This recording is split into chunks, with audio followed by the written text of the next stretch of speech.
bringing all the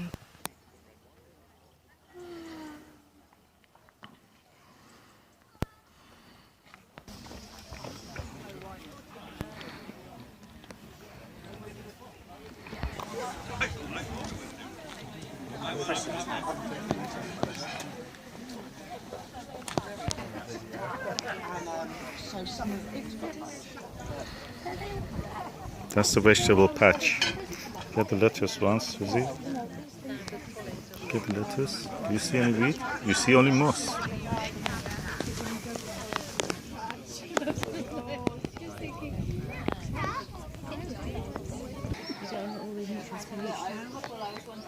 It's really small. And you just want that was the that's the best one. I was so excited. I decided that I think the book dedicated to actually know Charles' dinner or lunch.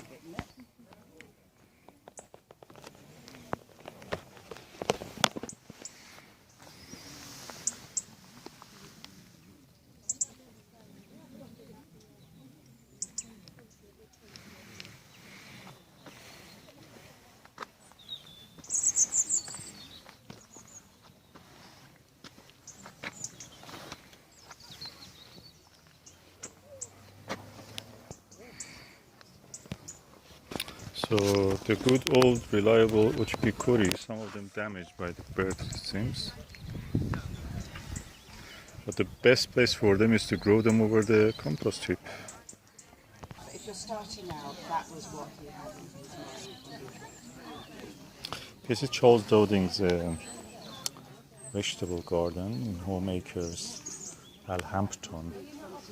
This Alhampton is a little bit of a strange name. Why Alhampton? Is it Arabic or something? Phoenicians were in this area in the past. It's Lebanese.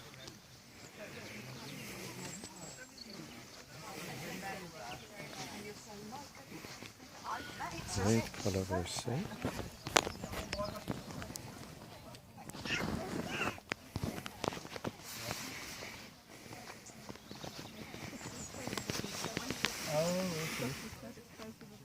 So we actually have some money left then.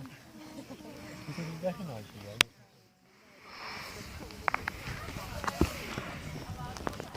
You see the solar panels on top of the building?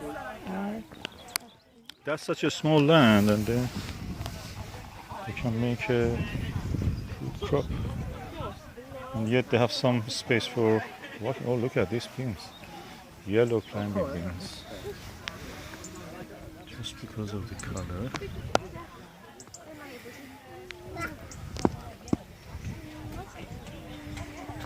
Beautiful color combinations with these charts.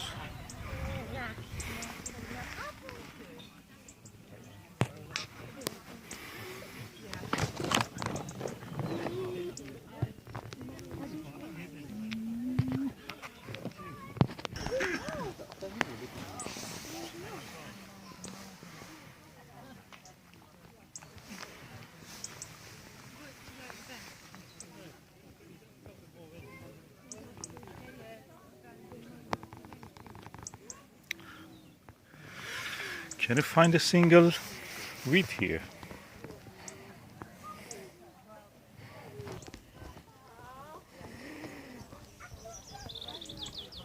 This is an apple tree, and that's a russet apple.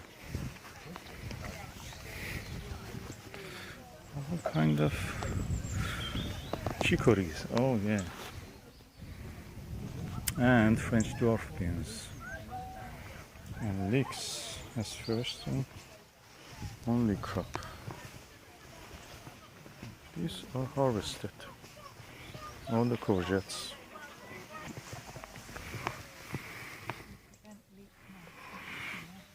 This one is mulched because there are some weeds yet which are growing there through them. Endives. This is a new area, it has mulched. All the winter squashes. And this is a bed of the Jerusalem artichoke. The apple is not doing bad. Looking an apple. That's a polytunnel full of tomato. Let's go have a look.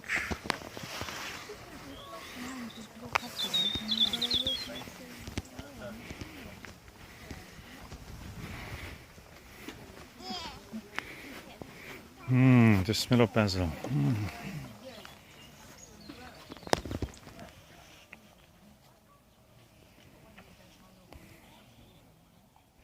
I think the polytunnel is just a little bit bigger than ours. Probably 1.5 meters. And most of the tomatoes are harvested. I see one single large black Russian one. And those ones are the ones that we saw in the Italy. I have a video about it.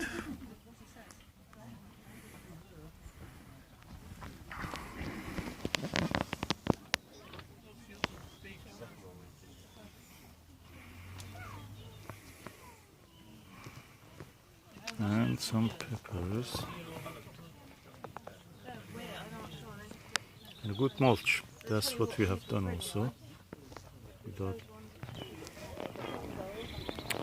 a tomato and aubergine in a pot on a compost heap with some squash, winter squash. Or are they? No, they look like melons. The melons he told you are not good beans are this year. In every space is just aubergine.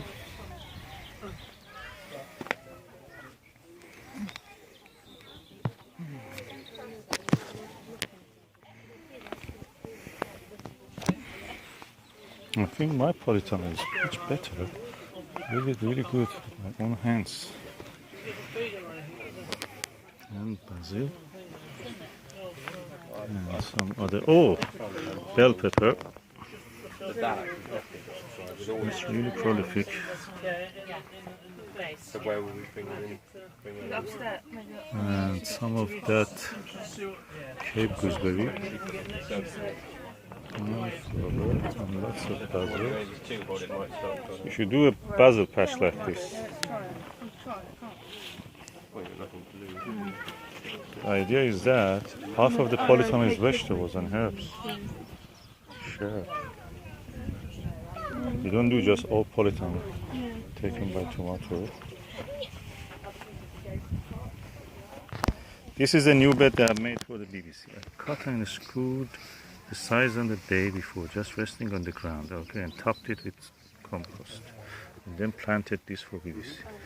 I see radishes, I see pak choi, I see this mustard, I see frilly mustard, some, I think this is broccoli, and some frilly mustard again, and then pak choi again, it's kind of oriental leaves. So that's what you will see in BBC.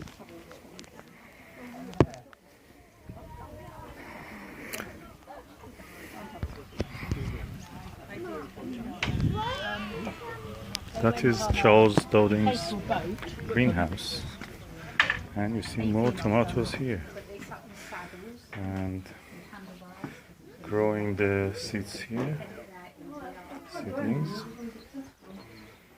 and they're getting ready for it. Oh, look at the aubergines, I like that.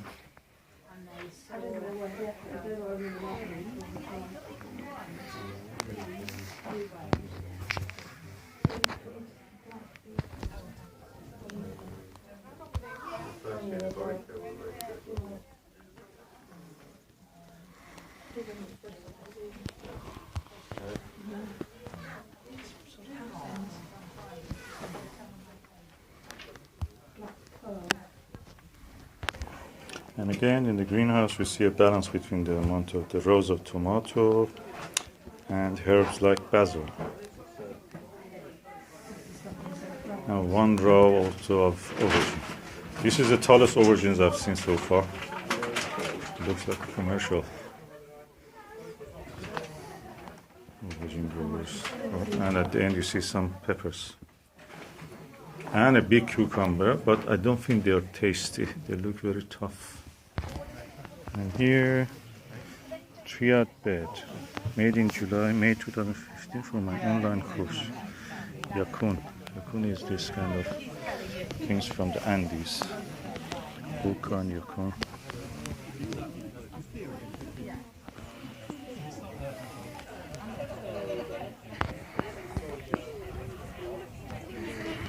It's a little shed.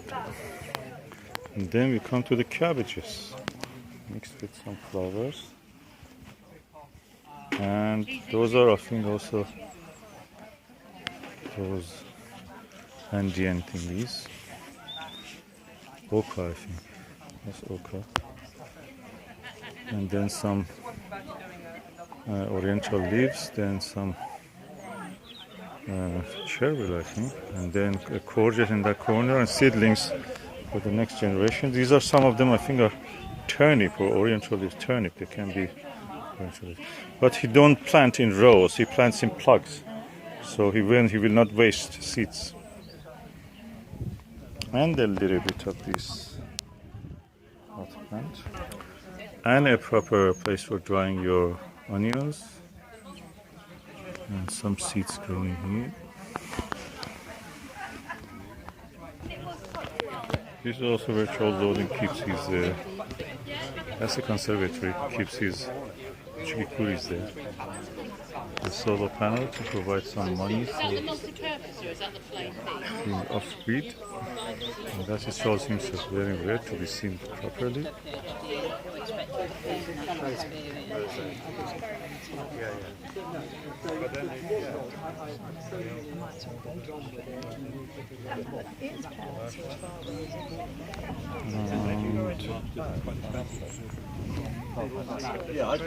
Some carrots, some kale. Those are, I think, are the parsnip. I'll send you an email. Yeah, great. Hello, Charles. How you doing? Nice to see you, Charles. Grabbing a picture. Ideal. £20,000 he earns, Charles Dowding, he says, after paying for all the costs and tax and everything. And considering that you will also have your food and also you have your, after all this also, this is just from the land, the vegetables and everything. But considering that he also has courses and lectures and other things, so he will earn enough just to have a life. To enjoy life, you know, at the end of the day, the purpose is just doing what you like.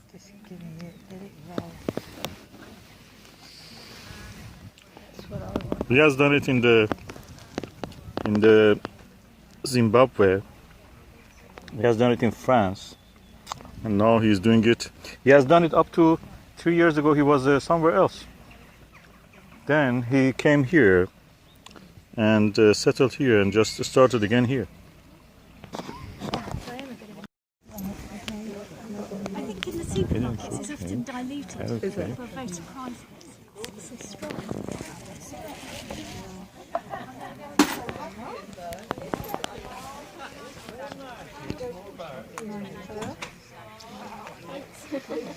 It's just been pasteurised, and that is brilliant.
This is a cooking apple that he recommends. I have one tree like this.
Okay, this is a tree which stays here for many years, and that's another one.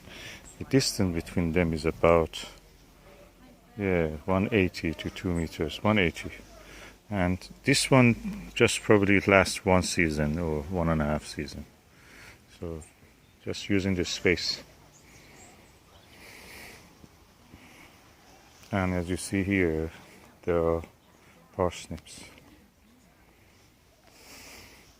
And they're using the space between them to grow some lovely pumpkins and winter squashes. Different kind of apples, and again the winter squash.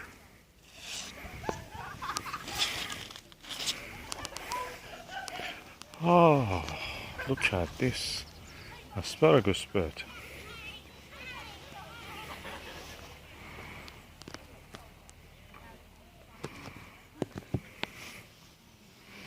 Probably I should have asked Charles to talk over this. When I was talking with him, I should have filmed it. But Charles has had some videos explaining what he is doing. But seeing the vegetables in first hand, for example, this gooseberry, something else. Look at this.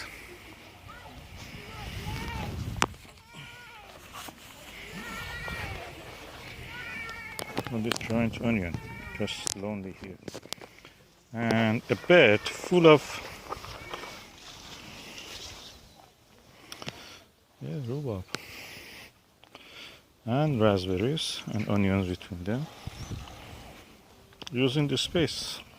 That's my idea. Intensive gardening, horticulture.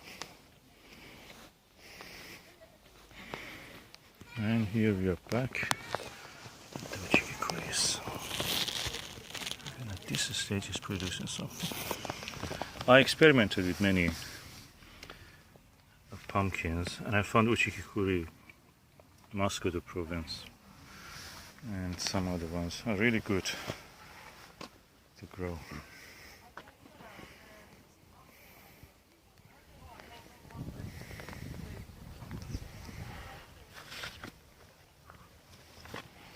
Autumn raspberries are doing now, they're getting ready. Quite large size.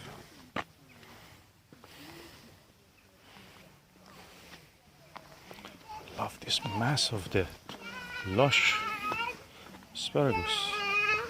What dense it is. It's taller than me. They're well established here.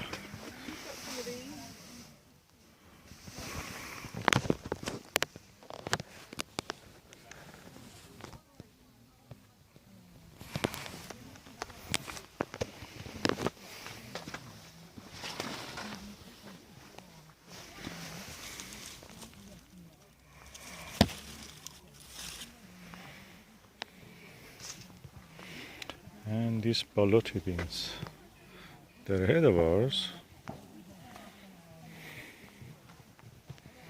Beautiful. And this is the back of the compost heaps. 1, 2, 3, 4, 5, 6, 7. So whatever you invest in compost practically is not wasted. The space is perfect. And this part of it can be used for drying the onions.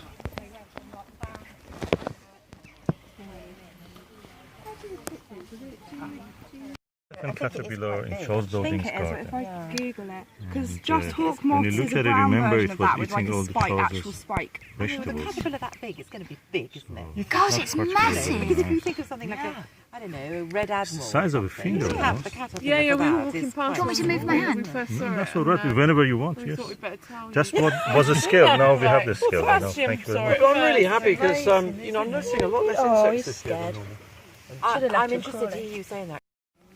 Okay, dig and no dig methods. He's talking about Charles Dowding. Okay, he says that there is not much difference practical in the harvest, amount of the harvest, the weight of it each year. But the effort you do in digging is an extra job that you impose on yourself. So why bother? That makes logic to me because I started like that actually. But then, because I had to work and other things, life commitments, I could not really keep on the top of the weeds. So, anyway. She looks really happy at what you're saying, and you look really demonstrated. You have your baby now, huh? Baby pressed apple juice. Oh, that's something spicy. Probably got a few worms in it.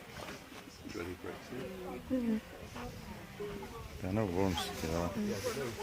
Organic matter. No, they are just things from the apple.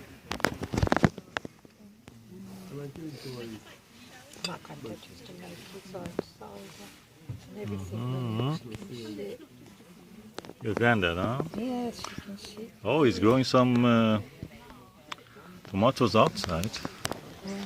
That's good actually to know that how they will survive. No sign of blight.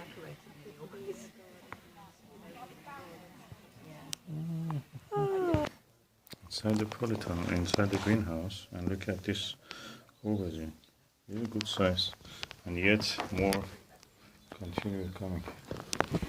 What he has done, he has kept it dry here, and then cutting the leaves and branches which are under the fruiting terrace. So that's the first terrace here. So anything under it is cut because they're not producing anything. I did it once like that, and what happened was that I ended up with blight because water was seeping from here. That door for the bucket. What's the compost toilet? Let us see how it looks inside. Oh, wood saw. Oh, so simple. And there is some the other end. Should I lift the lid and see how it looks? You just go to the toilet, put the wood chip in, and then you just put it out here and compost it. 3. You can have a conversation, 3-way conversation. Well, you 3 certainly can, toilets. because they will say what you have and you don't have to come in. Then you can survive anywhere you go. So practically with this you don't need water.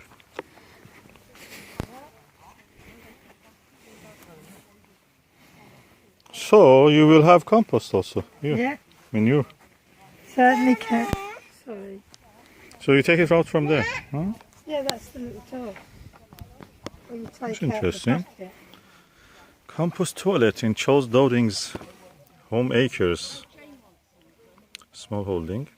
They don't keep any chicken here, so that's a good source of manure. Human manure also. Well, I suppose you would have to. So that is aerated here also. And also the fumes and gases and everything goes up like that. And back into the nature.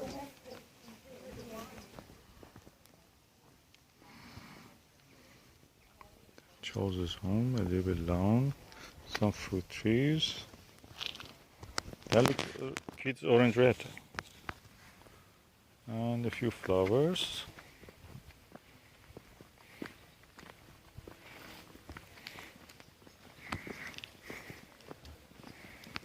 And a few bags of compost.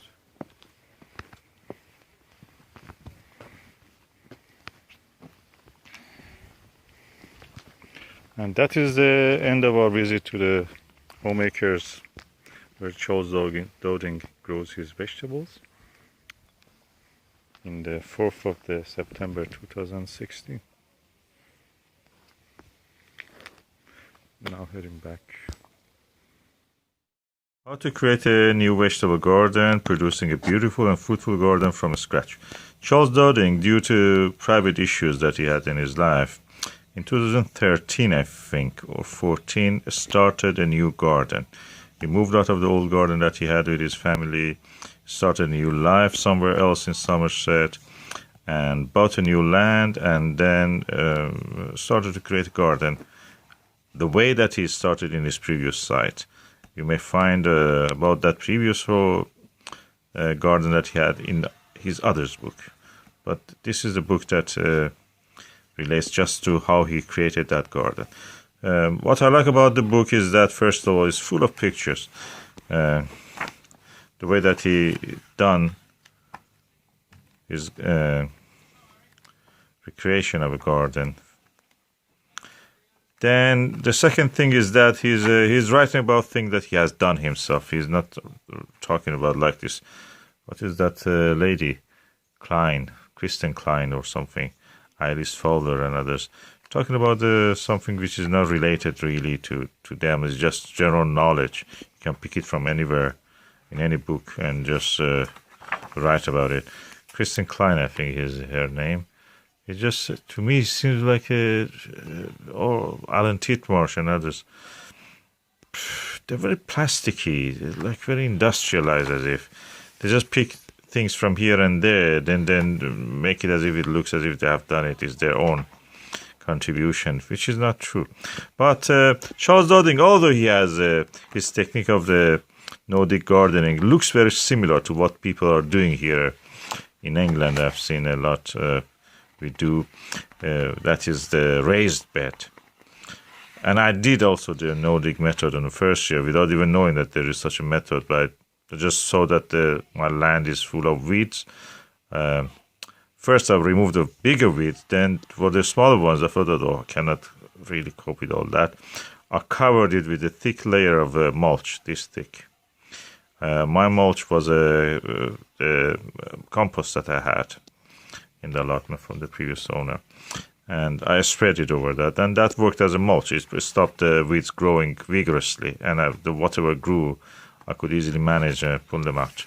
So Charles Dowding has basically suggesting such things.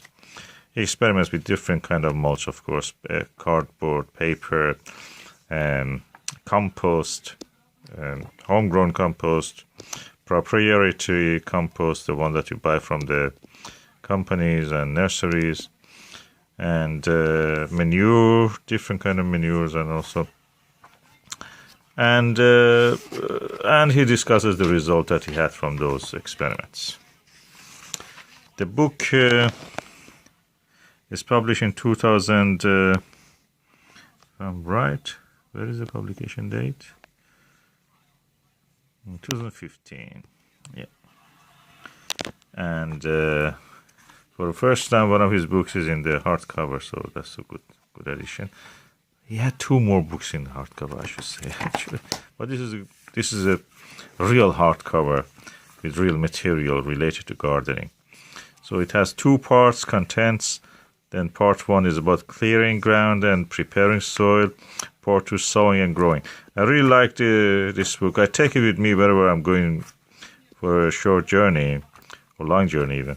I take the book with me in my luggage and I start to read it. Really enjoyed reading this. Practically because it inspires me. It just makes me feel that, oh yeah, I have to go on to do this myself also. Many of it is common knowledge, common sense, but there's some gems in this. I don't approve some parts of the thing which he has not discussed it here, but if you look in his website, Charles Dowding talks about something called biodynamics, which doesn't look anything. It's not scientific, it's not science, it's just kind of practically magic. But he has not touched those things. Biodynamic to them, the way that they describe it in this book and publications, is you think there's something innocent about the lunar cycles and the phases of the moon, planting according to the phases of the moon and so. But when you go to the depth of the biodynamic, it's magic. they believe in some magical things, and they bury things. They have rituals. They have. It's also a business, you know. They say 500, something called 500 is a kind of liquid that they do, and they do spreading around the farm in four corners. They bury a horn and this silly stuff. But it cannot be convincing that how this rituals affects your land, but not the neighboring land, or if there's a field for it, how far that field is reaching, like the field of gravity or electromagnetic field. You must have a range, and does it change with the reverse of the distance? And square, reverse of the square, reverse of the distance squared. Anyway, whatever. This is about those things. It describes sometimes in some parts what you can do in different seasons, how you can protect what kind of mulch you can use if you start from the zero, how to actually start digging, cover your ground, then use it as a mulch, and quite inspiring. I like the way that he has given us also some cards. The way that he has described it is, I really like it. The way that he has done it himself, and he's talking about what he has done actually himself, is really inspiring. You don't find books by people who have done the thing and then they talk about their experience. Charles Dowding is one of those people who does this.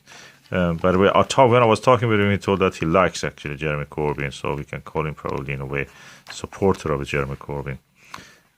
He's a decent guy, nice, pleasant guy, and a decent human being, and a good gardener. He uses his garden for growing salad leaves for selling to the restaurants. He has videos about it on YouTube. You can find them and watch them. And also he makes vegetable boxes and sell it. And also he has a lot of lectures. Of course, he writes books and sells his books. His books are selling well.